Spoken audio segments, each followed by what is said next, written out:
खेतों में एक ही जैसा फसल चक्र लगातार लेने से हमारे खेत क्यों खराब हो जाते हैं? आज मैं इसी बात पे चर्चा करूंगा। अधिकांश किसान लगातार एक ही फसल चक्र अपनाते हैं, जैसे धान गेहूं लेते हैं, या गन्ना गन्ना ले रहे हैं, या जैसे मक्का के बाद लगातार सरसों ले रहे हैं, या मक्का के बाद लगातार गेहूं ले रहे हैं। मतलब एक ही जैसा फसल चक्र, एक जैसी फसल खरीफ में ले रहे हैं, फिर एक जैसी ही फसल रबी सीजन में ले रहे हैं।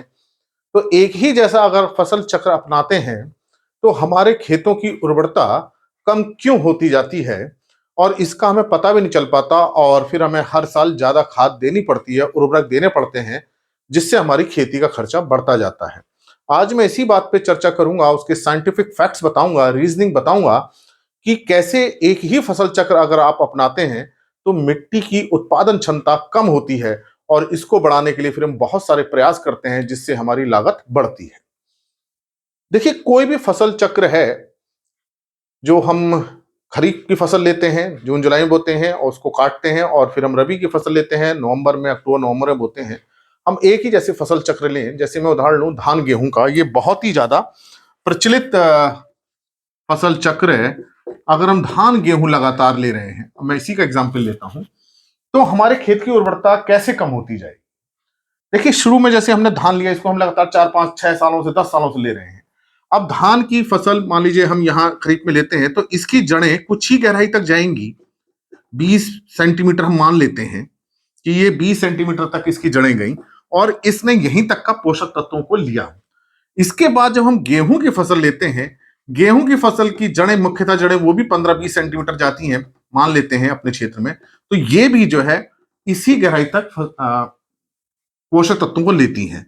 अब वो जो पोषक तत्व हैं वो इस गहराई तक ही, 15 से 20 सेंटीमीटर, जो भी उसकी जड़ों की गहराई है, अगर गन्ना है तो थोड़ा और गहरा जाएगा, तो इसी गहराई तक पोषक तत्वों को लेंगे। तो ये यहाँ के जो पोषक तत्व हैं वो देखिए यूज नहीं हो पा रहे हैं, जिसके नीचे के, जबकि पूरी मिट्टी में हमारे अच्छे पोषक तत्व रहते हैं और ऊपर में ज्यादा पोषक तत्व रहते हैं। तो लगातार कमी कहाँ आती जा रही है? इसी ऊपर की जो 15 से 20 सेंटीमीटर की जो हमारी मिट्टी है, उसी से लगातार पोषक तत्व कम हो रहे हैं, जबकि नीचे की मिट्टी में पोषक तत्व ज्यादा है। अगर हम कोई गहरी जड़ वाली फसल ले लेते, तो ये नीचे तक जाती और नीचे के पोषक तत्वों को भी लेती।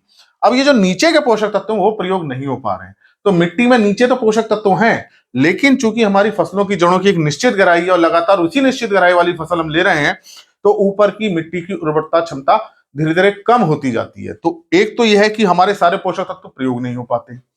दूसरा क्या है कि जैसे हम धान गेहूं ले रहे हैं, तो ये नाइट्रोजन का, फास्फोरस का, पोटेशियम का, जिंक का, इन तत्वों का बहुत ज्यादा अवशोषण करती हैं। तो ये जो कुछ खास माइक्रोन्यूट्रिएंट्स जैसे जिंक है, उसकी कमी होती जाएगी। तो धान गेहूं जहां फसल चक्र हो रहा होगा, वहां जिंक की बहुत कमी आने लगेगी, वहां नाइट्रोजन की बहुत ज्यादा कमी आएगी, फास्फोरस की बहुत ज्यादा कमी आएगी, पोटेशियम की बहुत ज्यादा कमी आएगी, क्योंकि इस तरह की फसलें पोषक तत्वों को बहुत ज्यादा लेती हैं। तो अब दो समस्याएं हो गई। एक तो एक निश्चित दूरी तक ही पोषक तत्वों को ले रहे हैं, तो जो मृदा की उत्पादन क्षमता है, जो उर्वरता है, जो फर्टिलिटी है, सॉइल फर्टिलिटी, वो एक निश्चित गहराई तक ही कम हो रही है, और नीचे के जो पोषक तत्व हैं उसको हम प्रयोग नहीं कर पा रहे हैं। अगर गहरी जड़ वाली फसल ले लेते तो इसको भी हम प्रयोग कर लेते। दूसरा, हमने अभी क्या देखा कि कुछ पोषक तत्वों को बहुत ज्यादा अवशोषण होता है, जिससे मृदा में उर्वरता में कमी आती है, और हम अगर इसको खाद के माध्यम से दें वो भी पूरी नहीं हो पाती है। तो ये एक कारण रहता है। जो अन्य कारण वो है कि जो हम खेत तैयार करते हैं, अब धान गेहूं के लिए आपको जो खेत तैयार कर रहे हैं, माना ट्रांसप्लांटिंग वाला, रुपाई वाला धान ले रहे हैं, और उधर गेहूं आप बो रहे हैं, तो जो आप टिलेज प्रैक्टिस करते हैं, जो गहरी जुताई, जो भी जुताई आप कर रहे हैं, वो एक निश्चित गहराई तक ही होगी। मान लीजिए वो इस गहराई तक ही आप कर रहे हैं, मान लेते हैं हम, तो ये क्या होगा कि मिट्टी की जो जुताई हो रही है केवल यहीं तक हो रही है, इसके नीचे हमारा हैरो या हमारा हल नहीं जा रहा है, तो यहाँ मिट्टी क्या लगती है, कॉम्पैक्ट होने लगती है। मिट्टी धीरे धीरे क्या हो जाएगी, कॉम्पैक्ट हो जाएगी एक निश्चित गहराई पे जाकर के, क्योंकि उसके नीचे हैरो जा ही नहीं रहा है, हम उसमें डीप प्लांट कर ही नहीं रहे हैं, क्योंकि हम खेत केवल धान और गेहूं के हिसाब से तैयार कर रहे हैं। तो ये जब मिट्टी हमारी नीचे की क्यों होने लगती है, टाइट होने लगती है, खासतौर से जब हम ट्रैक्टर का प्रयोग करते हैं, हैरो का प्रयोग करते हैं, तो ये कि नीचे की जो मिट्टी है 15 20 सेंटीमीटर बहुत टाइट हो जाएगी, जो आपको पता नहीं चलेगा। और सर, जो बारिश का जो पानी होगा, सिंचाई का पानी होगा, सब यहाँ पर आने लगेगा, इकट्ठा होने लगेगा, और जो नीचे पानी जाता है वो कम जाएगा। जब पानी नीचे जाएगा तो हमारे जड़ क्षेत्र में पानी बहुत दिनों तक भरा रहेगा और हमारे फसल पीली पड़ जाएगी। तो ये पानी धान में रुकता है तो अच्छी बात है, लेकिन जब गेहूं में रुकता है तो गेहूं पीला पड़ जाता है।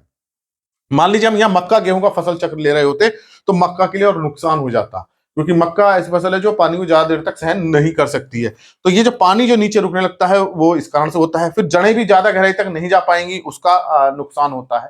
तो ये एक बड़ा नुकसान हो रहा है, क्योंकि एक जुताई जो है निश्चित गहराई तक हो रही है। तो ये मैंने आपको बताया। अब मान लीजिए आप गहरी जड़ वाली लगातार फसल ले रहे हैं।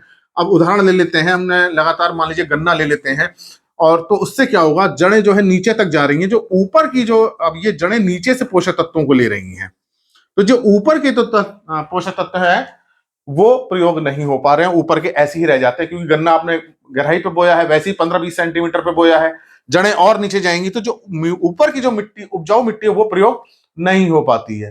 तो एक ही फसल चक्र लेने से मैं ये कह रहा हूं, अगर हम फसल चक्र बदल देते कि पहले कुछ हमने शैलो रूट मतलब उतरी जड़ वाली ले ली, कम जड़ जिनकी कम गहराई है वो वाली फसल ली, उसके बाद गहरी जड़ वाली ली, तो जो पोषक तत्व तो ऊपर के भी यूज हो जाते हैं और नीचे की भी यूज हो जाते हैं। इस फसल में मान लीजिए कम टिलेज चाहिए तो ऊपर ही टिलेज कर लेते हैं, दूसरे वाले गहरी जुताई चाहिए तो नीचे की मिट्टी भी सही हो जाती, तो ये भी टूट जाती। जो ये हमारी कॉम्पैक्ट लेयर बन रही है, ठोस परत बन रही है, ये भी टूट जाती। इसलिए आप एक ही फसल चक्र ले रहे हैं, मतलब एक जैसी फसल उगा रहे हैं लगातार वर्ष में, तो निश्चित रूप से वहां कुछ पोषक तत्वों की कमी हो जाएगी। खासतौर से सूक्ष्म पोषक तत्वों की कमी होने लगेगी, क्योंकि वो फसलें एक विशेष प्रकार के ही तत्वों को ज्यादा लेती हैं, दूसरों को कम लेती हैं। लेती तो सभी 17 आवश्यक पोषक तत्वों को लेती हैं, लेकिन कुछ फसलें ज्यादा लेती हैं। जैसे कि ऑयल सीड क्रॉप है, तिलहनी फसलें सल्फर को ज्यादा लेती हैं, दलहनी फसलें भी सल्फर को ज्यादा लेती हैं। तो ऐसी क्षेत्रों में फिर सल्फर की कमी होने लगेगी। जहां हम ये अनाज वाली फसल लेते हैं वहां जिंक की कमी होने लगती है। तो एक तो ये मैंने आपको बताया कि कुछ विशेष पोषक तत्वों की कमी होगी, और एक निश्चित गहराई तक ही पोषक तत्वों को लेगी, ऊपर की मिट्टी खराब होने लगेगी, कंपैक्ट लेयर बन जाएगी, पानी भी नीचे नहीं जाएगा, जड़ भी नीचे नहीं जाएंगी। तो इसलिए फसल चक्र को बदलना जरूरी है, और कोशिश ही करनी चाहिए कि एक हमारी कम गहरी जड़ वाली फसल है तो दूसरी हमारी गहरी जड़ वाली होनी चाहिए, ताकि नीचे की मिट्टी के पोषक तत्व हो। एक को कम जुताई चाहिए तो दूसरी को गहरी जुताई वाली चाहिए, ताकि मिट्टी की लेयर जो कंपैक्ट लेयर ये बनने ना पाए। तो अगर हम इस तरह के प्रयास करेंगे तो निश्चित रूप से हमारी मिट्टी की उर्वरता क्षमता जो उत्पादन क्षमता लंबे समय तक बनी रहेगी। हम एक ही फसल चक्र लेते हैं, इस कारण से हमारी मृदा उर्वरता धीरे धीरे कम होती है, जिसका हमें पता ही नहीं चल पाता। और इसको पूरा करने के लिए हर साल हमें फर्टिलाइजर की मात्रा बढ़ानी पड़ती है। उसके बाद वो पूरी नहीं हो पाती, क्योंकि कुछ विशेष पोषक तत्वों की कमी होने लगती है जो हमको पता ही नहीं चल पाती है। कॉम्पैक्ट लेयर बनने लगती है, फसल सिंचाई का पीली पड़ने लगती है, जड़ें बहुत गहरी भी नहीं जाती हैं। तो ये समस्याएं आती हैं। समस्याएं तो वैसे बहुत हैं एक ही फसल चक्र लेने से, लेकिन आज मैंने आपको बताई पोषक तत्वों से संबंधित, मृदा उर्वरता से संबंधित। आशा है मेरी बात आपकी समझ में आई होगी। मैं डॉक्टर अमित भटनागर, पंतनगर कृषि विश्वविद्यालय में सस्य विज्ञान विभाग में प्राध्यापक के पद पर कार्यरत हूँ, और इस चैनल के माध्यम से मैं प्रयास कर रहा हूँ सही जानकारी लोगों तक पहुंचे, किसान उसका सही फायदा लें।